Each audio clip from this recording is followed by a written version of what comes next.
បងរត់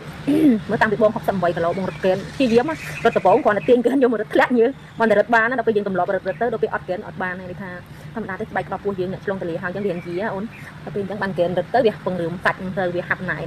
តែដល់ពេលអត់កេនឬអត់អីយើងទម្លាប់រត់ទៅដល់ពេលមួយរយៈក្រោយហ្នឹងអាកេនបងអារត់ពាក់មុនហ្នឹងវាចាស់អស់ទៅវាជាយ៉ាអស់ទៅដល់ទៅទិញមួយទៀតចឹងអូនមែនណាបងទិញអាមួយតាំងពីបងមុនមានកូនហ្នឹងទៀតតែកូនបង2ឆ្នាំមកដល់ពេលរត់បានយូរដែរអញ្ចឹងហើយឡើងជាដូចថាកន្លែងដែលយើងទាញខ្ញុំប្រឹងទាញហ្នឹងវាផុងសាច់ហ្នឹងអស់មែនណាចុះគីឡូតាំងពីធំរហូតដល់តូចទេអូនដល់ពេលអញ្ចឹងយើងយឹតវាឡើងផុងអាកន្លែងចិត្តពួកហ្នឹងឡើងផុងអស់ប៉ុន្តែនៅតែរត់បានអញ្ចឹងហើយនេះថាធម្មតាទេយើងអត់រត់ទៅក្បាលពោះយើងរៀងជាយើងមានកូនច្រើនអញ្ចឹងអូនដល់ពេលអញ្ចឹងទិញមួយទៀតសិនយូរឆ្នាំយ៉ាងណាក៏ដោយក៏នៅតែត្រឡប់មករកអូនទិញដែរអរគុណបងស្រីអរគុណសម្រាប់ feedback រត់ហើយស្រករៀងប៉ិតណាបងស្រកហើយប្រើបានយូរឆ្នាំទៀតមែនខ្ញុំចេះតែនិយាយស្ដាប់តែ feedback ភ្ញៀវខ្ញុំទៅដឹងហើយសិនជាបងចង់បានរៀងស្អាតលឿនស្រករៀងលឿនជាមួយនឹងកែនគុណភាពលេខ1 complex រត់កែនអូនណាំ